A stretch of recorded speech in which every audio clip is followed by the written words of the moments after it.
Alright, welcome back to the video series on Hollywood's stereotypical portrayal of African American people.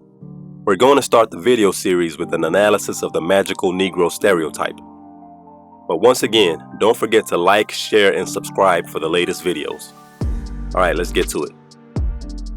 The Magical Negro is usually a black supporting character in a film with a white protagonist. This black person usually has no stated goals of his own outside of helping the white protagonist achieve his goals. A common characteristic of the Magical Negro is a deep knowledge or understanding of life's lessons, which he or she uses only to help the white protagonist. Sometimes, the Magical Negro actually has magical or unexplainable powers that he refuses to use for any personal gains. A critical viewer would ask why this character does not leave his current situation or use these magical powers for his own benefit, but to do that would destroy the nature of this character, which is intentionally designed to be subservient to the white protagonist's character. He exists only to help this character achieve his goals.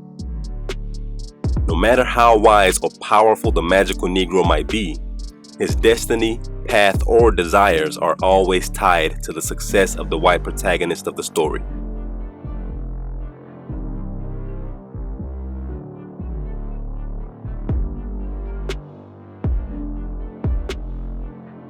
The Legend of Bagger Vance is a perfect example of this character. Released in 2000, starring Will Smith as Bagger Vance and Matt Damon as Ranulph Jr.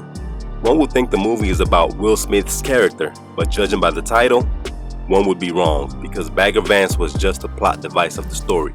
The screenplay was written by Jeremy Levin based on a 1995 novel by Stephen Pressfield, directed by Robert Redford. The film takes place in Savannah, Georgia at the onset of the Great Depression in the 1930s, where the character of Matt Damon, Ranulph Jr., just returned home from World War I.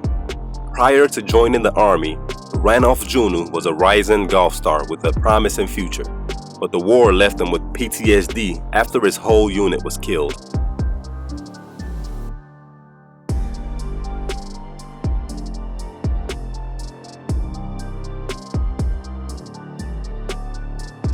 His girlfriend, Adele Evan Gordon, played by Charlize Theron, is the daughter of a wealthy land developer who committed suicide at the start of the Great Depression.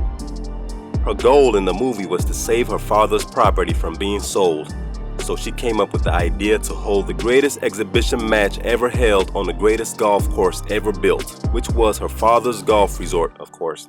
She successfully recruits two of the greatest golfers of the time to participate in the match, but after a town meeting, the town folks decided they wanted one of their own to join the match. Enter Matt Damon's Ranulph Jr., who is now an alcoholic with PTSD, and as he said at some point in the beginning, he lost his golf swing, meaning he couldn't play golf anymore. So one night while he pathetically attempted to find his golf swing, Will Smith literally came out of nowhere. He emerged from the darkness with a couple of witty remarks and eventually offers his caddy services for $5 guaranteed. Even though Matt Damon informed him the winner gets $10,000 and the caddy gets $1,000, Will Smith still insisted on $5.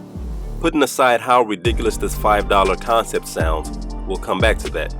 Let's look at the racial context within which this story was told. In the 1930s, racism was alive and well in Georgia and all the southern states.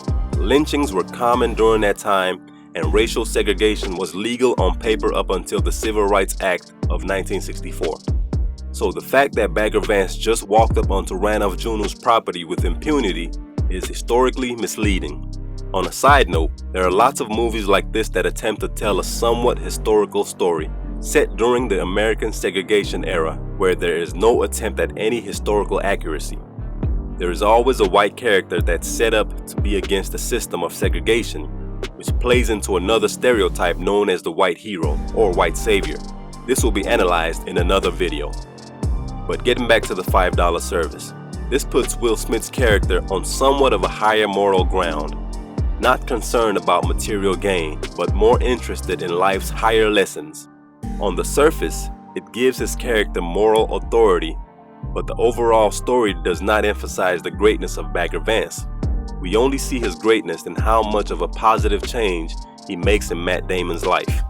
The movie only emphasizes the greatness of Matt Damon's character because at the end of the movie, he gets the girl, wins the match, and now is cured of his PTSD.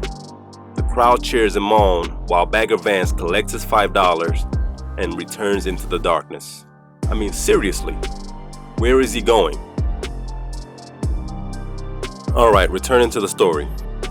Another telltale trait of the Magical Negro is when he doesn't use his powers to benefit himself. It becomes apparent that Bagger Vance is an exceptional golfer, but he says, "I don't play golf," when Matt Damon asked him if he was a golfer. So, you're a golfer? No, I don't play golf. In a world where Tiger Woods is up there as one of the best golfers in history, I think this story would have done well in the box office if Bagger Vance used his talent for his own benefit. The movie shows us a few other examples of the magical nature of Bagger Vance, but the pivotal point where this is solidified is a scene where Matt Damon is having a PTSD meltdown. He hit his golf ball into the wooded area, and as he walked in there to make the next play, the sight of the trees around him triggers disturbing memories of war. He's having a hard time holding his golf clubs, and he starts to tremble. He drops his golf clubs and seems like he's in pretty bad shape. He reaches down to the ground as if he's about to pick up the ball, and there is Will Smith. He shows up out of nowhere and starts hitting him with all sorts of psychobabble and life lessons. And then Will said the line that left us no doubt about his role in the movie. Time for you to choose.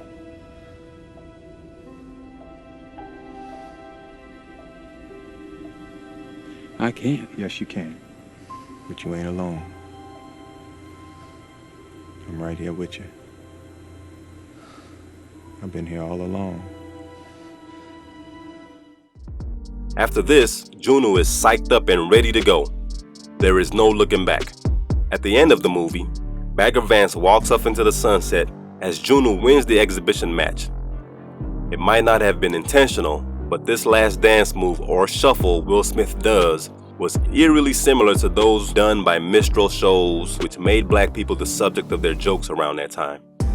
All in all, this movie had some good life lessons, but the inaccurate social context and negative racial programming embedded in it made it just another Hollywood propaganda film. The second movie we're going to analyze is The Green Mile. Released in 1999, directed by Frank Darabont. The film starred Tom Hanks and Michael Clark Duncan. It was a screenplay adaptation of a Stephen King novel.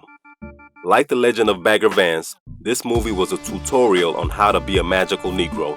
One major difference is the fact that The Green Mile multiplied the stereotype by 100. Michael Clark Duncan, who played a death row inmate named John Coffey, was twice the size of every prison guard in the movie, and he also had superpowers. These two combinations would have made for a very compelling superhero science fiction movie, but John Coffey's superior size and abilities were carefully subjugated by the narrative created for him. His character was described as an imbecile by Tom Hanks. Is he retarded, you figure? Looks like they send us an imbecile to execute. John Coffey's character was further subdued by the fact that the story took place in a Louisiana prison during the 1930s. The racial inequality of the times was multiplied by the fact that John Coffey was a prisoner. The whole process of diminishing his character was played out in the scene in which we're introduced to the dim-witted giant. They first play out his immense stature in comparison to the prison guards, but that image is quickly shattered when he opens his mouth. Questions? Do you leave the light on after bedtime? 'Cause I get a little scared in the dark sometimes, if it's a strange play. He might have been bigger and stronger than everyone else, but we are shown he is mentally inferior when he speaks. There was an interesting social dynamic displayed with regards to the prison guards. Given that the film was set in the racial climate of the 1930s Louisiana, one would assume all the prison guards held similar racist ideologies, but they were casted as noble knights, carrying out the work of the state.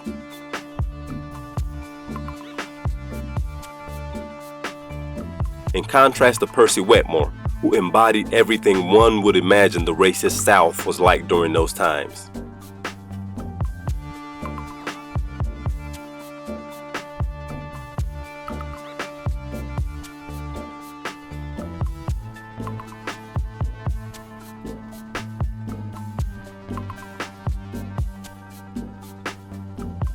The first sign that John Coffey is a magical Negro, besides magically healing Tom Hanks of his urinary infection, we'll get back to that.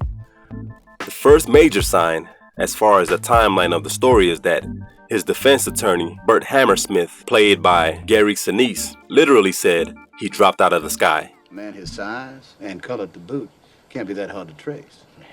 You'd think so, but you'd be wrong. Believe me, we tried. Like he dropped out of the sky. How can that be? John Coffey had no backstory, no history, no character motivation or development, no goal. He simply existed as a plot device in the story. The only people John Coffey helps in the story are white people, which can only make a critical movie watcher ask, what was John Coffey doing with his life prior to encountering the two girls he was accused of killing? If he did just fall out of the sky, does that mean his only purpose for existing was to eventually meet and heal Tom Hanks of his urinary infection?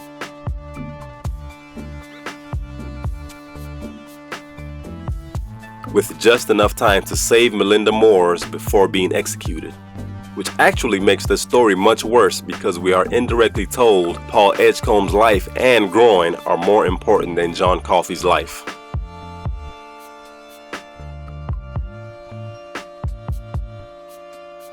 So we briefly talked about the first time John Coffey used his powers to heal Paul Edgecombe.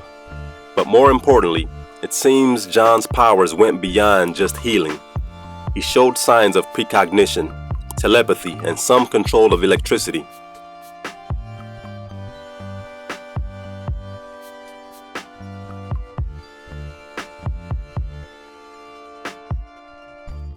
The depth of his abilities are never explored in the movie because it served no purpose. Once again, John Coffey was simply a plot device. At a certain point in the movie, Tom Hanks comes up with a plan to use John Coffey to heal his friend's wife. And true to the Magical Negro character, John Coffey goes along with the plan out of the goodness of his heart. The Magical Negro somehow always has this deep morality that he only uses to benefit the white protagonist. Tom Hanks and his co-workers knowingly put their jobs on the line and even risk going to prison in order to use John Coffey to heal the wife of the prison's chief warden, Melinda Moores. But when it came time to make that decision once more for a greater purpose, namely John Coffey's life, it becomes an issue. Even after it is known that John Coffey is innocent, we are made to believe John Coffey is willingly sacrificing his life because he is tired of the evil in the world. When, in a few scenes prior, we seen John Coffey smiling in the woods. I'm sure he would have loved being free. But being the noble magical Negro he is, he absolves Paul Edgecombe of any guilt or responsibility he might have felt for not doing the right thing, especially once he found out John Coffey was innocent. You want me to take you out of here? Just let you run away? See how far you could get? Why would you do such a foolish thing? On the day of my judgment, when I stand before God, and he asks me, why did I kill one of his true miracles? What am I going to say? That it was my job. It's my job. You tell God the Father it was a kindness you done. I know you're hurting and worried. I can feel it on you. But you ought to quit on it now. I want it to be over and done with. I do.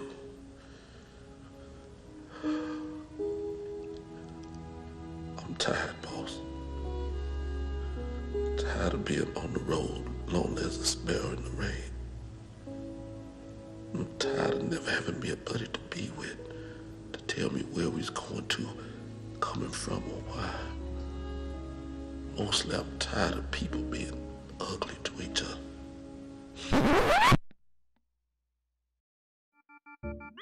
Paul Edgecombe kills an innocent man, but the writers of the movie skillfully make us feel some type of relief because the prison guards shed some tears during John's execution. This is shown as a moral victory for John Coffey because he was able to change the minds of these guards in death. But a greater victory would have been John Coffey living his life to the fullest as a free man. Again, his life is shown only as a side effect on the lives of the other actors in the movie. One last point about this film that reminds us of the magical Negro nature of John Coffey is the fact that there was a mouse called Mr. Jingles in the movie. John Coffey brought this mouse back to life, which indirectly extended its life almost 20 times past its normal life expectancy.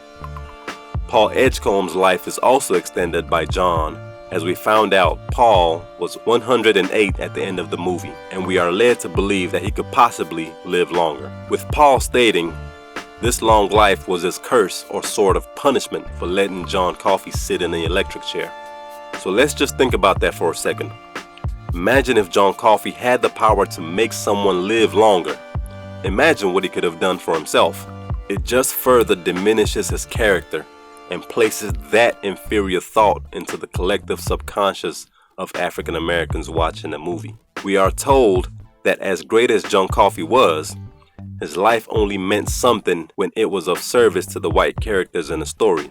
This is done by emphasizing the fictional events that surrounded only the white characters. Imagine if The Green Mile was a story about the great John Coffey using his powers to successfully fight the racial oppression of the time. Or maybe just the story of his life and how he discovered his powers. The psychological piece behind the stereotype, once again, is the repeated portrayal of this type of character, which cements the message into our subconscious minds. The message being, no matter how wise, strong, powerful the black person is, they are always subordinate to the white characters in the story. There is very little doubt in the real-world effect of this thought pattern when we look at the social landscape of America.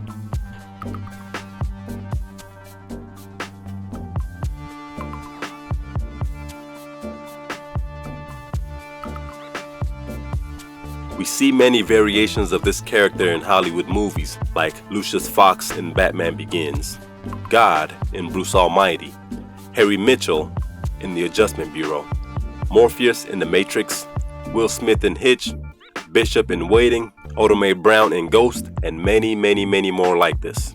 So check out these movies and comment down below with regards to this specific character stereotype.